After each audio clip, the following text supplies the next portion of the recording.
Welcome back. As always, I am so glad you pressed play today to spend time with me and learn a little more about how to feel good alcohol-free. I am Lindsay, your host, sober coach, and founder of Feel Good AF, a 13-week program designed to help women break the cycle of daily drinking, learn the skills to master their emotions without alcohol, and feel love, safety, and belonging while doing it.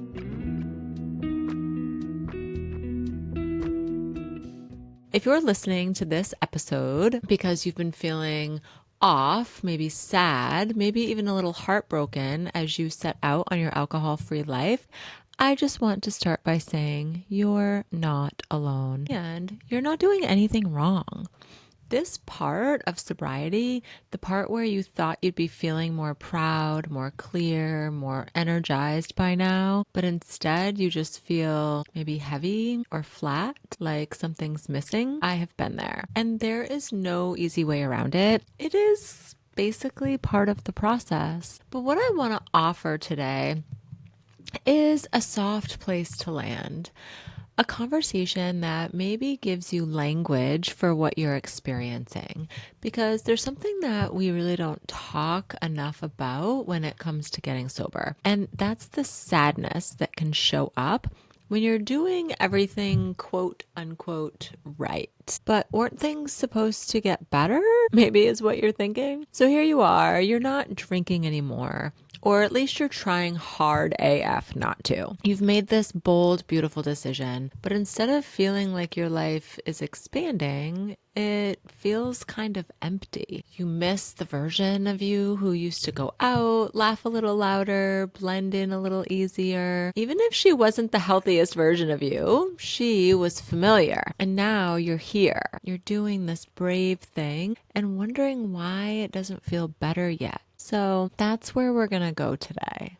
Let's go there. This episode is about the quiet grief that comes with letting go of your old self and the tenderness of standing in that in-between space where you haven't quite stepped into who you're becoming. It's so uncomfortable. It's emotional. And it's also, believe it or not, a sacred part of the process. Your sadness isn't a problem to fix. Part of you healing. You're becoming future you. And it takes time to get there. So I think the first time the sadness really hit me was about 2 months in. At that point, I knew I didn't want to drink anymore. It had been a long road to get there, not just 2 months in of that since my last drink. There was a long time to get to that point, but I knew that I didn't want to drink anymore. That part was getting really clear. But I was starting to feel kind of bored, like life had lost a layer of excitement. And even though I was proud of the decision, there was this growing fear that my husband and I might start getting left out of certain things. I could feel myself worrying, like, will we still be invited? Or will people think I'm not going to be any fun now? Was this how I felt about myself? It was just a lot kind of swirling around in there. And when we did go out, at first it was really awkward. I felt like I was watching everyone else have an experience that I couldn't fully join. It wasn't miserable. It was just uncomfortable. And that discomfort was often really hard to sit with. So around that same time, the holidays were approaching and I wanted to feel excited. I was excited in theory. I was about to experience my first sober holiday season, something I'd never done before. And to be honest, there were other times I had tried to do it and, failed. At least that's how I looked at it at the time. But the truth was, I was also really sad because I knew it was going to be different. And I had no idea how to show up for it. I had tried to be sober for the holidays before, as I mentioned, and it hadn't gone well. So there was a little, will I be able to do it conversation really happening in my head basically on repeat.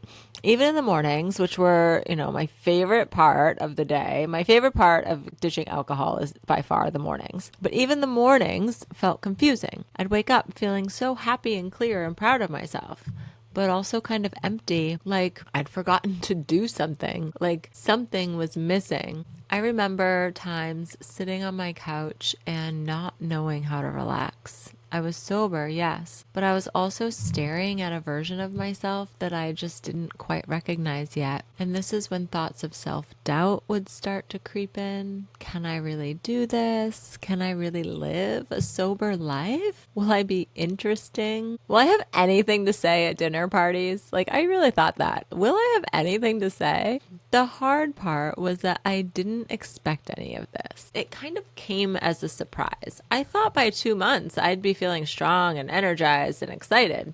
And yes, some days that's exactly how I felt. But when my husband asked, "How do you think our lives are going to change?" I didn't know how to answer him. I mean, fast forward to today, and we both say without question, our lives are so much better now. But back then, I couldn't see it yet. I was still in this like foggy, wobbly place in between.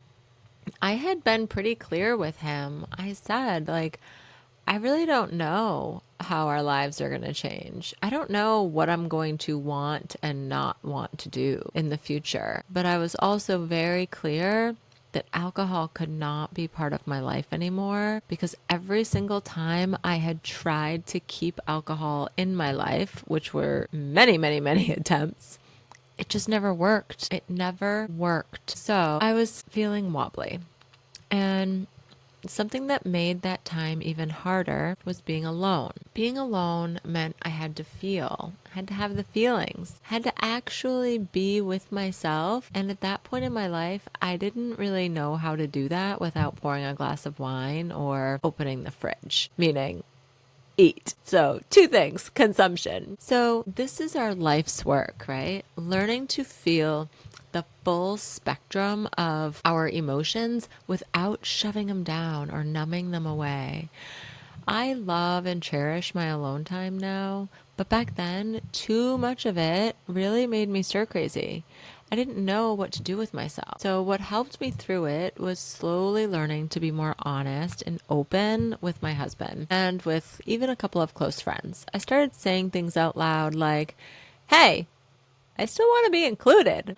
I just might need to figure out what that looks like now." I told my husband I wanted to be social. I just needed space to experiment with what that was. And when I started trying things like going to breweries with friends, only after confirming they had a non-alcoholic beer, of course, but something started to shift. And I didn't magically become this confident alcohol-free version of me overnight, but I could feel her showing up in small moments like this. And all of these moments, all of these times that I allowed myself to experience something, they started to add up. So, okay. I know that this topic today is a little heavy, but I promise I'm going to turn it up pretty soon. So let's move into the grief. The grief. There's a kind of grief that I want to dive into today when it comes to sobriety. It's not just about letting go of alcohol itself. It's about letting go of a previous version of you, past you, who used alcohol as a solution, as a coping mechanism. Even when you know that version of you wasn't fully aligned, even when you're so clear that you don't want to go back there, there's still a kind of sadness, a quiet mourning. You're grieving the identity you built around drinking. Maybe she was the fun one, the spontaneous one, the cool girl who always wanted one more round. I was that girl. Always the one more round girl. The one who made everyone laugh at happy hour, who always had a drink in her hand and a story to tell. You're grieving her. And you're grieving the rituals too. The glass of wine while cooking, the champagne toast at celebrations, the cocktails with friends that felt like belonging. And here's what I want you to know. It's okay to miss her. It's okay to feel sad, even as you're doing something so right for yourself. You can love parts of her and still let her go. She's the reason you are who you are today. And you can be proud of how far you've come and still miss who you used to be. You can even wish it didn't have to feel this hard and still know this is the path you want. This grief is sacred. It's a sign that you're doing something brave. You're not just quitting something, you're shedding a layer. And that is not easy. But know that you will also start finding new ways to be fun, be spontaneous, be the cool girl, if that is what's important to you. None of those things are dependent on alcohol. Okay? I really want you to hear that again. You being fun, amazing, spontaneous, and cool, none of those things are dependent on alcohol. But if you feel a little empty right now, if you've caught yourself saying, I should feel better by now, I want you to hear this. You're not behind. You're not doing it wrong. You're just human. And this moment matters. It's part of the process of becoming somebody new. You're shifting your identity. You're allowed to feel this without shame. In fact, I think this kind of honesty is what sets you free. Okay, before we move on, I want to offer you something really gentle but also powerful that you can actually do today. Go ahead and write a goodbye letter to the version of you that drank. I know, when was the last time you wrote a letter? And emails don't count, but go ahead, give yourself some space to do this. Thank her for how she tried to protect you. Acknowledge the ways she helped you get through some hard things. And then let her know you're choosing something new now. You're not erasing her. You're evolving. This can be a few scribbled lines in a journal or a full-on love letter. There's no right way to do it, but it's such a healing way to name what you're letting go of and start making space for who you're becoming. And you can do whatever you want with this letter after you've written it. You can seal it, you can tuck it away in a box, or keep it somewhere close by where you can read it. It's totally up to you. You can even put it in an envelope and address it to yourself and then put a little stamp on it, and one day when you're across town, pop it in a mailbox and mail it to yourself. Okay, let's talk about the in-between, the awkward, tender middle of this journey. This might be the stage that you're in right now if you're feeling a little lost, a little untethered, maybe even a little sad. This isn't a sign that you're doing it wrong. It's the middle of transformation, and it's the part people want to hide. We don't talk about how tender this middle part is. You are not the same person you were when you were drinking. You've outgrown her in so many beautiful ways. But you're also not fully living in the new version of you yet either. You haven't quite stepped into her shoes. And that space in between can feel a little like disorienting, lonely, quiet, almost like you're floating between worlds, no longer in the old one, but not quite landed in the new. It's like, it's kind of like being a butterfly still in the cocoon. You're not a caterpillar anymore. You've let go of that phase, but your wings, they're not fully formed yet. You can't fly, not quite. And this in-between space, it can be dark. It's dark because it's unfamiliar. It's confusing. But it's also where your transformation is happening. The cocoon, that's not the problem. It's the process. And when you feel awkward in your conversations now, when your Friday nights feel kind of empty, when you start to question whether you're fun or spontaneous or still you without a drink in your hand, this is not a crisis. That's not a crisis. That is the stretching. That's the reforming. That's the emotional rewiring that has to take place when you stop using alcohol to connect, cope, or celebrate. You're not doing it wrong because it feels hard. Definitely not. You're doing it bravely. This is the part where most people turn back. And not because they don't care, but because this space can be really, really uncomfortable. But if you can hold on, if you can stay in this middle a little longer and remind yourself that what's coming is worth it, the version of you on the other side is going to blow your mind. And truthfully, she's already being built right here in the dark, in the tender middle. And the awkwardness that you feel right now, that's not a flaw. That is the transformation unfolding.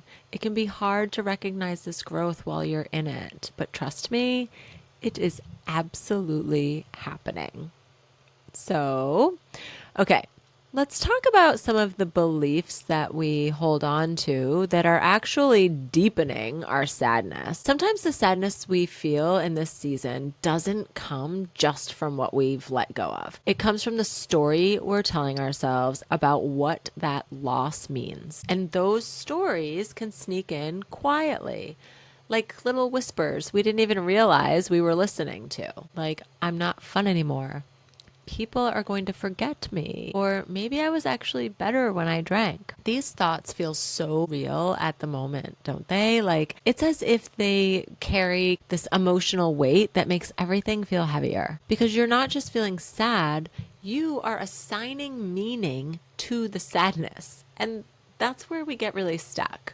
So let's just pause here and hold some of those thoughts up to the light. First up, I'm not fun anymore. Okay, but what if the real you is still finding her rhythm? What if fun doesn't have to be loud or extroverted or wild?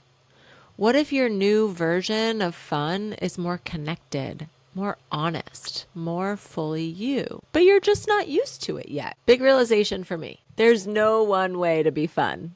If you surveyed a dozen people, I bet you'd get a dozen different answers. Okay, the next one is people are going to forget me. I get this one deeply. It's tied to belonging. But what if the people who truly love you, really see you, aren't forgetting you at all? They're just adjusting too. And maybe this is the season where you stop focusing on who is or isn't forgetting you and start remembering yourself the most, taking care of you and your needs. It's a mindset shift, my friends. What I found to be the hardest to let go of was this idea of maybe I was better when I drank. Maybe I was better when I drank. Ugh, gosh, that one cuts so deep. I was doubting this version of myself. The version of me that chooses to feel my feelings and to be present and to be at peace. Sure, things were different, but I had to remember not just the fun social gatherings and the laughter and the parties, but the lonely nights on the couch and the 3 a.m. wake-up calls with the nagging headaches and chronic dehydration, the unnecessary arguments that I started. That was definitely not the best version of me. So I want you to consider, were you really better? Or were you just more numbed? Because there's a big difference. And what if this version of you, the one who's feeling everything, showing up honestly, growing in ways you never thought possible, what if she's the strongest, bravest version yet? Try these thoughts on instead. I'm going to give you alternate thoughts. First one, I'm learning who I am without needing to perform. This version of me is honest. She's brave. She's growing. What if this sadness is just a sign of growth, not a sign I've made a mistake? Sometimes the sadness is a signal and not the one that says you've done something wrong, but that you're in the middle of becoming someone new. And that's a beautiful thing. It's literally the whole point. Okay, let's get to some glimpses of the other side. I know it might feel like the sadness will never end sometimes, like you're stuck in this middle ground forever. But I want to share with you some gentle glimpses of what's waiting on the other side of all of this. There is a peace that isn't dependent on substances. You won't need that glass of wine to unwind anymore. You'll feel it in your body, a quiet contentment that you didn't even know was possible. There are relationships waiting for you, rooted in truth, not alcohol-fueled stories. You'll laugh, you'll connect, and you'll find joy in people without needing a drink, without needing to feel in the moment. And the confidence that you feel like you're missing, you thought alcohol provided it, it will come. It will be rooted in your inner strength, not in a glass of wine or the belief that you need alcohol to have fun or fit in. There will be joy, real, honest joy. Not the borrowed joy from a bottle that fades as soon as the buzz wears off, but a joy that is all yours. One that comes from sitting with your emotions, not numbing them. It will feel like you, the real you, She's alive, she's vibrant, and she's free. I want to tell you about one of my clients who felt this exact sadness. She was around 3 months sober when she first started working with me. She came to me feeling stuck in the in-between, the grief and the fear that she wouldn't be fun anymore, but she kept going. Now, after months of work, she shared with me how she had just come back from a trip with friends without a drink in her hand. She told me how the laughter was deeper, the connections were truer, and it was fun, happiness, like a really good time. She shared with me one of the best things. She was up and outside the hotel on a morning run while all of her girlfriends were sleeping in. She said never in a million years would she think that she would be running at sunrise on a girls' weekend, exploring a city she had never been to before. I mean, before the city was even awake. Peace. Absolute peace. She didn't need alcohol to have fun anymore. She wasn't missing out. She was fully present. She told me that for the first time in years, she felt like she was meeting the new version of herself and that she loved her. This is where the magic really happens, when you start to love yourself.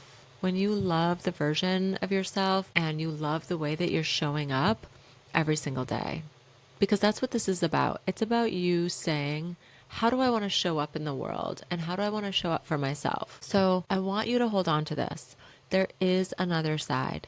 You won't always feel like this. And I'm here to tell you that it is worth every uncomfortable, awkward, and uncertain moment that it takes to get there. You cannot stop because you feel this way. You cannot stop because this is hard. If it was easy, you wouldn't need to listen to this podcast or read all the books or keep trying. You cannot stop trying, my friend. This brings me to one more sweet assignment, just another thing that you can try this week, especially if you're still feeling stuck in this sadness. I want you to start tracking your glimmers. I know it sounds pretty magical, right? Doesn't it? Track your glimmers.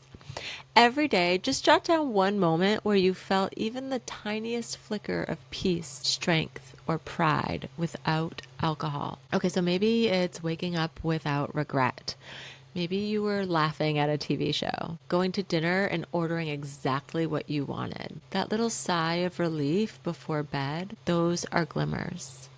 They might feel small, but they're evidence that the joy is coming, that it's already here in tiny doses. You just have to start noticing it. These are big deals and they add up. One of the things that happens a lot in my group coaching container and really working one-on-one with me is the recognition of these glimmers and how powerful they are.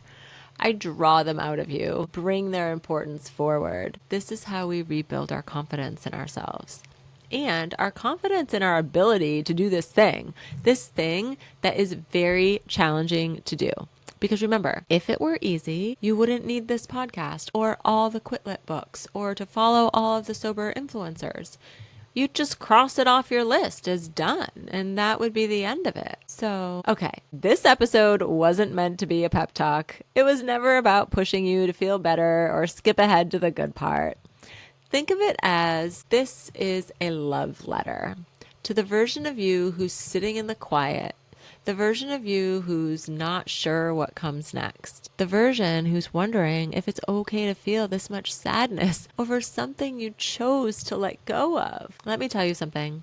You're doing something incredibly brave, and it's okay if it hurts sometimes. This isn't a sign that you're doing it wrong. It's a sign that you are awake to your life now. And that is no small thing.